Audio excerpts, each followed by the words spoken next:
Oh, there we go. So, my name is Scott Lynch. I am with Water Storage Tanks Inc. We are the manufacturers of the corrugated brand of water storage tanks. I've been with the company for 6 years. Fire protection tanks makes up about 90% of the business that I do across the United States. Water storage tanks has been around for 25 plus years. I've mentioned that our tanks are corrugated, so it's a corrugated, galvanized, bolted steel tank. We utilize a liner system to hold the water. We can accommodate anywhere from 700 gallons up to 650,000 gallons. Our company is, we're a small family-owned company. The owner of our company is a member of NFPA 22 committee and AWWA B103. So, by show of hands, I just want to learn a little bit about who we have. Do we have any fire marshals? Okay. Fire protection contractors? And engineers, designers? All right, good. So, hopefully, when we're done, you'll get a well, let me ask you this. How many of you guys are already somewhat familiar with NFPA 1142? Okay. All right. So hopefully when we're done, you'll understand a little bit more about the scope and the purpose of 1142. We'll talk about some key requirements and how to apply those to the standard, and then we're actually just going to look at a quick example and determine learn how we determine the amount of water that will be needed. So why should you care about NFPA 1142?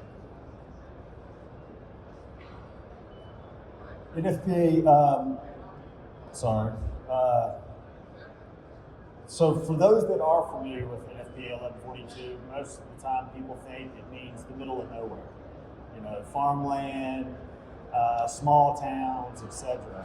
But the fact of the matter is that urban areas like Austin, Texas, Houston, Texas, LA, just to name a few, all have huge water problems. I think it's underscored on how important it is by incidents like that happened in 2025, the Palisades fires in Los Angeles, where a lot of the hydrants that were present dried up because of the overwhelming demand. So it just kind of shows the fact that just because there's hydrants present doesn't necessarily mean you're going to have the capacity of water in order to adequately fight a fire.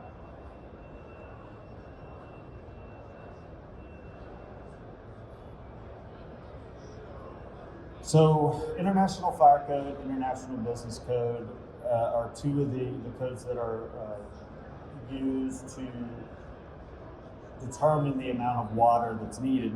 Most AHJs, for those that are in the crowd might tell me I'm wrong, but for most AHJs, they refer to table B105.1 in the International Fire Code when they're trying to determine the amount of water that's needed. Also in the International Fire Code, some other key points that it makes is the authority having jurisdiction also has the ability or the authority to decrease the amount of water that is required. They also have the ability to increase the amount of water that's required. Again, in that same section, B103, that's where NFPA 1142 is referenced, and it just states that AHJs may reference NFPA 1142 to support decisions where IBC might not be totally adequate for that area.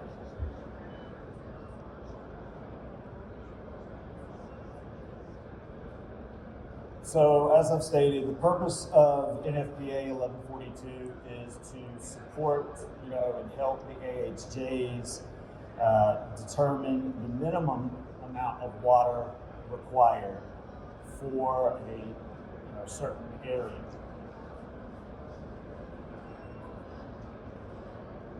This slide just references a couple different, NFPA, there's a lot of standards, so these are somewhat similar, so I thought it would just be good to kind of give you some highlights on how to differentiate the difference between them. So NFPA 1142, you can think of it as we don't have water, or we don't have hydrants, we don't have water available, so how much water do we need?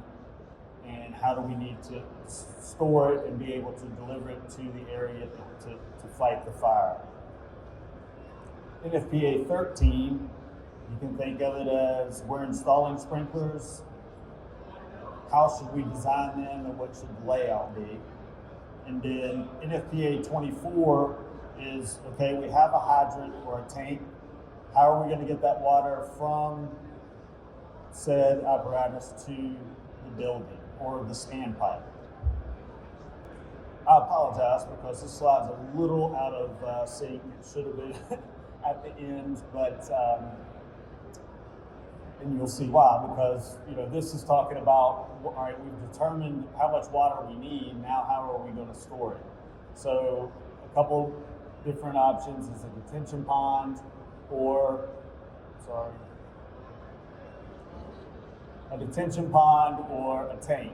And in NFPA 1142 7.1.7, it says, in order to be an acceptable water supply shall maintain the minimum capacity based on the 50-year drought. Again, the local AHJ has the authority. They are the ones that have to approve whichever method you are going to be using to store the water. So let's jump into formulas and kind of start learning how you determine that minimum water supply needed. So the first thing you're going to have to determine is your occupancy hazard. So you can refer to NFPA 1142 Chapter 5 or IBC Chapter 3. Those two sections are going to help you determine what the occupancy hazard is. What's going on in the building? Is it storage, or is it office building, manufacturing, whatever? That's going to help you determine that. Second thing is the type of construction.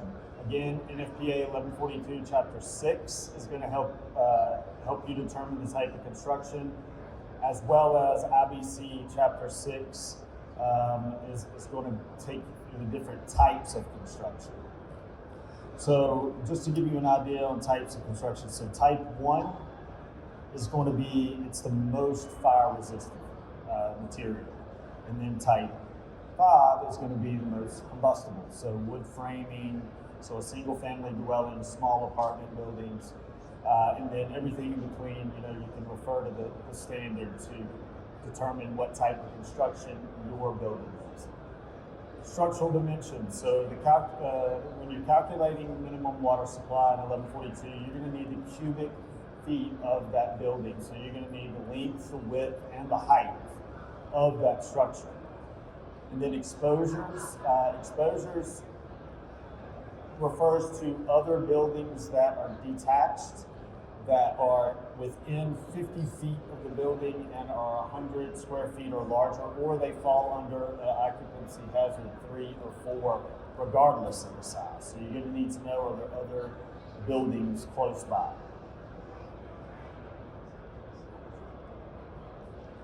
So let's first look at a structure with no exposure. So we have a building, no detached structures whatsoever. So you're going to have total cubic volume. You're going to figure the total cubic volume of that building, again, which is length times width times height. You're going to divide it by the occupancy hazard, which again, you can find in IBC Chapter 3 or NFPA 11 Chapter 5.2. And then you're going to multiply that by the construction classification, which you can find in Chapter 6 of the IBC or Chapter 6 of the NFPA 1142. And then that's going to give us our minimum water supply. You'll notice that the minimum water supply for structures without exposures is not going to be less than 2,000 gallons.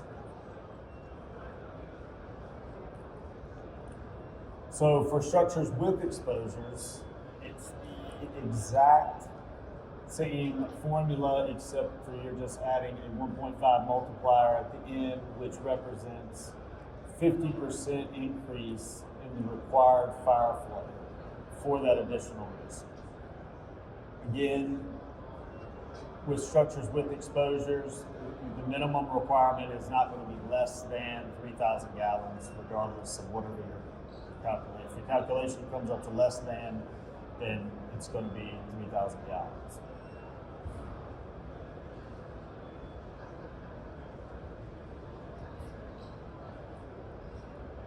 So let's take a hypothetical winery as an example here. So it's built into a hillside with multiple levels. So the first thing we need to do is calculate the cubic volume under the roof. We're going to need to get the construction type and classification type from the architect or the engineer. Of course, if you are the architect or the engineer, you can look it up. If you're a fire protection contractor or an AHJ, then they might have to contact the architect or the engineer to get that information.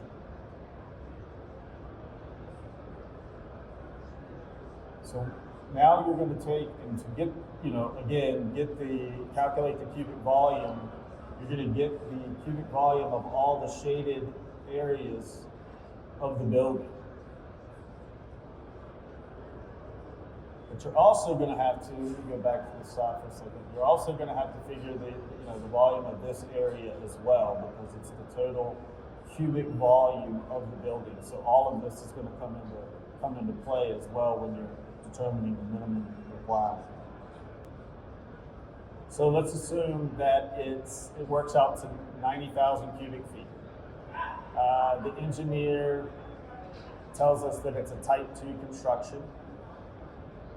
What else do we need to know in order to determine the minimum requirements? Anybody have a guess? So you need to know what the occupancy hazard is. What is the occupancy of the building? Of course, we know that it's a winery because we had said that. But if we didn't know, we would have to know that. And then we also need to know: is there any other exposures? Is there any detached buildings within 50 feet that are 100 square feet or more, or any detached structures that fall into an occupancy hazard 3 or 4? So based on these assumptions, 90,000 cubic feet, type 2 construction, we're going to assume that there's no exposures with this example. So you would take 90,000, you're going to divide that by your occupancy hazard, which if you refer to IBC Chapter 6 or NFPA 1142, that would be, you divide that by 6, multiply it by 0.75, and then you're going to, you'll determine that for this structure, you need 250,000 gallons of water. One of the other things that you'll need to know is the AHJ, is this building going to have a sprinkler system? If it's going to have a sprinkler system as well, then the AHJ might allow you to decrease the volume from 11,250 to whatever he determines is adequate. At the same time, if it's doesn't have a sprinkler system, he could require to increase the volume. I'm speculating here, but a winery probably is very combustible, so they may require you to have a little bit more water with this. Again, that's going to be something that you would have to communicate with the AHJ about to determine what they were going to require. So just to recap, a little checklist here. So when you're working within NFPA 1142 to determine the minimum water supply that's going to be needed, you're going to need to know what the occupancy hazard is of that building, the construction type of that building, the structural dimensions. Again, that's going to be in cubic feet. if there's any potential exposure hazards, any other detached buildings. We'll need to know, will the building, have a sprinkler system? And then last but not least, is the fire marshal going to require additional water? So once you've determined all this and you know what the amount of water is, this is when that slide that I said earlier, this is where it should have been. You're going to determine what you need how you need to store the water. While detention ponds are still used in some areas, they do pose a lot of challenges because of inadequate or fluctuating water levels, sediment. They require a ton of maintenance, and you have to have access to these areas year round. So, or if you use a water storage tank, then you don't have those challenges. There's still maintenance involved, but it's going to be less than, say, with a retention pond. So again, I have some information up here on our style tanks. We do, like I said, we do the corrugated galvanized steel. We utilize a liner system to hold the water. We can help store anywhere between 700 and 650,000 gallons. We do offer a 30-year warranty with our product, so that sometimes can help with when you're talking with your customers. I know I flew through that. So is there any questions that anybody may have regarding NFPA 1142 or our style tanks or anything?